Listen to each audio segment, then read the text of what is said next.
Salut tout le monde, on se retrouve aujourd'hui pour une nouvelle vidéo et aujourd'hui j'avais envie de vous parler des films que j'ai préférés au livre. Et oui, je sais, on dit souvent que le livre est mieux que le film, mais il arrive que parfois on n'est pas forcément accroché au livre et que pour le coup on ait plutôt bien apprécié le film ou l'adaptation en série. Évidemment je n'ai pas tout lu ou tout vu, donc ce top n'est pas forcément fait en connaissance de cause, ce sera un top 5 parmi, je sais pas moi, 15-20 adaptations et non pas toutes celles qui sont déjà sorties. Et ils sont majoritairement en YA parce que c'est ce sur quoi je suis tombée le plus, donc c'est parti. Je vais commencer par les 3 films et je poursuivrai avec les 2 séries à la fin. Le premier, je pense que ce sera pas forcément une surprise pour ceux qui me suivent depuis longtemps. Je n'ai pas forcément aimé plus que ça Le Labyrinthe de James Dashner. Par contre, j'ai été agréablement surprise par le film. Pourquoi? Eh bien j'ai trouvé que au niveau du style de narration et d'écriture, on se faisait un peu chier, en tout cas c'était mon cas pendant la lecture. J'ai pas particulièrement accrochée au personnage, voilà, je m'y suis pas forcément attachée, je m'y suis pas identifiée et voilà, la fin m'avait pas mal déplu, j'avais trouvé ça un petit peu que ça arrivait comme un cheveu sur la soupe. Voilà, c'était pas forcément une superbe réussite et ça m'avait d'ailleurs un peu agacée parce que tout le monde adorait le livre et j'étais là je suis la seule qui n'aime pas. Quand j'ai eu l'opportunité d'aller voir le film au cinéma, je me suis dit bah je vais probablement pas aimer et en fait ça a été vraiment un très bon moment de cinéma, tout simplement parce que j'ai trouvé que bah voilà, il y avait beaucoup plus de rythme, que c'était davantage captivant, ça m'a fait un peu plus peur on va dire, sursauter en tout cas, parce que c'était beaucoup plus intéressant de les voir visuellement, ces petits monstres etc. J'ai d'ailleurs pas suivi après les 2 autres tomes, j'ai adoré le 2 également. Il faut savoir que moi j'aime bien les films popcorn, alors c'est pas du grand cinéma, c'est clairement pas le film qui va changer votre vie, mais voilà, moi j'aime bien un petit peu ces films d'action sympathiques où on peut manger une pizza devant, tu vois. Et du coup le labyrinthe me parle bien dans ce contexte. Et d'ailleurs c'est pareil pour le suivant qui est, roulement de tambour, La 5e vague. J'ai encore une fois eu un problème en fait avec la narration et l'écriture. Pour moi c'était beaucoup trop dense, c'était beaucoup trop écorché presque. J'ai trouvé ça presque fatigant à lire, un petit peu fastidieux etc. Et c'est vrai que encore une fois j'ai pas réussi à accrocher au personnage. Voilà, j'aime bien les dualités de point de vue, mais là la façon dont c'était écrit et dont c'était couvert, j'ai trouvé ça particulièrement comment dire, imbuvable. Alors après je sais que beaucoup adorent La 5e vague et pareil encore une fois c'était vraiment un peu une déception pour moi de pas forcément accrocher parce que tout le monde était vraiment à fond dessus au moment où c'est sorti. Les anglo-saxons adoraient, les français ont adoré, il y avait ce côté un peu alien, un peu différent qu'effectivement j'appréciais, mais le fond me plaisait plutôt bien mais la forme moyen. Et du coup bon voilà, j'ai essayé de pousser jusqu'au tome 2 et j'ai juste pas réussi à terminer la série. Par contre le film quand il est sorti j'ai bien kiffé parce que déjà j'aime bien Chloé Moretz contrairement à beaucoup de gens. C'est un film qui fait beaucoup rire en fait, moi il me fait rire, je le prends totalement au second degré, du coup j'arrive vraiment à dépasser le fait où le gars à un moment donné il enlève son t-shirt, voilà le moment Jacob Black que tout le monde s'est dit non mais pourquoi encore une fois, et en même temps moi ça m'a bien fait rire, encore une fois film popcorn. Du coup clairement je préfère largement être divertie pendant 2 heures avec un film même s'il est moyen plutôt qu'avec un livre où effectivement ça me durera plus longtemps. J'ai personnellement bien préféré le film au livre, je le regarde avec plaisir dès que je peux et voilà, je lirai pas la suite en livre et je regarderai la suite en film si elle sort. Je crois qu'elle est prévue, je sais pas. Le dernier livre, il s'agit de The Duff qui est paru chez Hachette en français et je crois qu'ils l'ont appelé Dodu utile et franchement... Je sais pas c'est quoi le dernier mot mais en anglais donc c'était The Designated Ugly Fat Friend. J'avais bien aimé le livre mais franchement sans plus, voilà j'ai trouvé l'histoire intéressante, je m'étais plus ou moins identifiée au personnage principal. Mais au-delà de ça pareil l'écriture j'avais trouvé ça un peu plan-plan, je m'étais un peu ennuyée, c'était pas forcément ma tasse de thé tout simplement. Et quand le film est sorti, alors j'ai pas forcément toujours aimé le visuel un petit peu... où ils ont fait beaucoup de montages, réseaux sociaux, etc. Enfin, je sais pas, c'est pas forcément toujours ce que j'apprécie en film.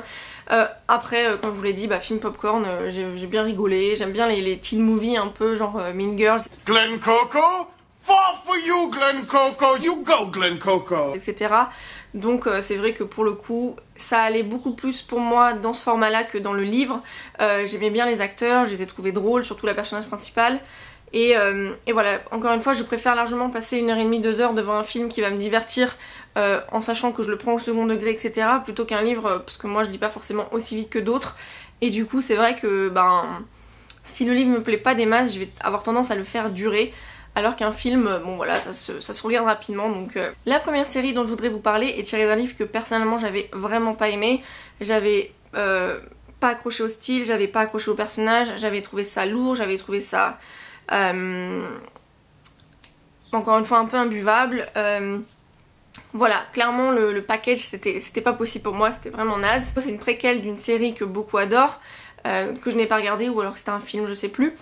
Donc c'est The Carrie Diaries, donc qui précède Sex and the City si je ne me trompe pas. Et je l'avais trouvé en brocante le livre, ça fait des années que je l'ai lu, la couverture était dorée, tout ça j'aimais bien, ça me... Ouh tu sais, c'est comme les enfants quand ils voient un nouveau truc un peu brillant, ouh là là. Bah moi c'était pareil avec ce livre, mais après le contenu clairement ça m'avait pas plu des masses. J'étais un peu dans ma période, j'avais envie de découvrir des choses, je crois que j'étais sur Awkward, je sais plus c'était quoi l'autre série là, pareil sur MTV. Et je pense que j'ai dû voir du coup un épisode de Carrie Diaries là-dessus. Je ne sais plus comment ça s'est goupillé. Mais tout ça pour dire que je suis tombée sur un épisode.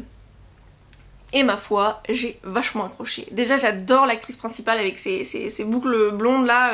Elle a un tout petit visage avec un petit nez d'écureuil. J'étais là, oh t'es trop mignonne, j'ai envie de te faire du pou. Et puis alors, après le garçon, je le trouvais assez mignon. Bon, je suis pas trop bad boy, etc. Donc personnellement c'est pas forcément à dire le type de personnage masculin qui m'intéresse, mais voilà, je trouvais choupinou aussi, la petite sœur elle me faisait kiffer, et du coup j'ai regardé la série et j'ai vraiment adoré. En plus j'ai trouvé qu'il y avait beaucoup plus de fond, c'était bien plus développé évidemment puisque c'est en série, et en plus de ça il y avait ce côté un peu écriture et journalisme, etc. qui me touchait particulièrement, et je m'identifiais vraiment à Carrie pour le coup. Donc voilà, j'ai jamais regardé Sex and the City, je n'ai jamais lu, j'ai eu ma dose avec The Carrie Diaries pour être honnête. Mais la série j'ai adoré, et quand ils l'ont annulée j'étais là... Mais pourquoi? C'était trop bien. Et c'était à peu près en même temps que l'autre série là que j'ai oublié le nom. Je le mettrai sur l'écran si je m'en souviens. C'était à peu près au même moment, je crois qu'ils ont annulé les deux. J'étais là, mais j'aime bien mes séries popcorn aussi, tu vois. Donc voilà, The Carrie Diaries, si vous avez l'opportunité de regarder, je crois qu'il y a eu 2 saisons de sortie. C'était vraiment sympa, personnellement j'ai beaucoup aimé, et je regrette vraiment que ce soit terminé parce que bah voilà, je m'étais vraiment attachée aux acteurs, etc. Donc tant pis. Et pour la dernière série, c'est quelque chose de tout récent, donc je pense que vous allez déjà comprendre de quoi il s'agit. Pour être honnête, j'ai lu le livre après avoir vu la série. Il s'agit évidemment de 13 Reasons Why. J'ai trouvé le livre... Alors pour le coup c'est une très bonne adaptation en termes de fidélité, même s'il y a eu des ajouts effectivement dans la série. Mais alors par contre j'ai trouvé le livre, mais alors sous-développé par rapport à la série. Ce qui fait que peut-être si je l'avais lu à l'époque j'aurais plus ou moins accroché. Mais je pense que j'aurais pas forcément non plus été hyper touchée. Parce que pour le coup j'ai trouvé le livre pas superficiel mais pas poignant en fait. Alors que la série... Je pense qu'on peut tous s'accorder à dire que c'est le truc le plus... Enfin, qui te prend aux tripes quoi, et tu en ressors pas indemne. En tout cas moi je n'en suis pas ressortie indemne. Et du coup, bah voilà, c'est difficile de dire que j'aime quelque chose qui est aussi terrible. Mais en tout cas au niveau du livre il y a pas photo. Enfin je trouve que le livre presque ne sert à rien en fait comparé à la série. C'est horrible à dire hein, parce que je sais que effectivement Jay Asher il l'a écrit il y a très longtemps, et je pense que c'était une très bonne chose qu'il soit sorti au moment où il était sorti et qu'il abordait ces sujets. Et je sais qu'il a travaillé également sur la série, mais pour le coup c'est vrai que je me dis qu'en fait si on voit la série on n'a rien à gagner à lire le livre si tu vois ce que je veux dire. Alors après ce n'est que mon avis évidemment, hein, ne le prends pas mal hein, bien sûr si toi tu es une adepte du livre plus que de la série. La série m'a laissé vraiment sans mots, et pour le coup le livre m'a un peu laissé de marbre en fait tout simplement. Donc vous voyez que d'un côté de l'autre dans la balance ça pèse beaucoup plus. Et c'est quelque chose dont j'ai vraiment envie de vous parler, de 13 Reasons Why, mais je sais pas encore dans quel format je veux le faire, en sachant que j'aimerais... créer quelque chose un petit peu de nouveau sur la chaîne par rapport à tout ce qui est mental health, ou alors santé mentale en français, même si personnellement j'aime pas trop la version française, mais bon de toute façon comme d'habitude je préfère la version anglaise, donc voilà. Mais j'aimerais aborder ça avec vous de manière beaucoup plus sérieuse que juste en vous en faire une book to series adaptation ou quelque chose comme ça.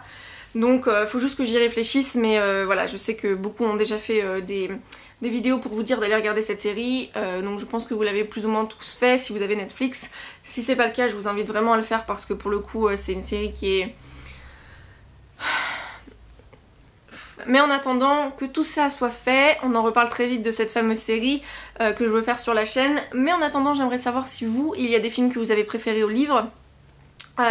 Si cette vidéo vous a plu, n'hésitez pas à mettre un pouce bleu et je saurai si vous voulez d'autres formats de ce genre, donc c'est-à-dire j'ai préféré le livre au film, ou j'ai autant aimé le livre que le film, ou je n'ai toujours pas lu ces livres mais j'ai vu les films, ou celui-là je pense que je vais m'en prendre plein des tomates dans la tête tellement les gens ils vont dire t'as pas lu le livre. J'espère que cette vidéo vous aura plu, n'hésitez pas à me dire tout ça en commentaire et on se retrouve très vite pour la prochaine vidéo. Bye!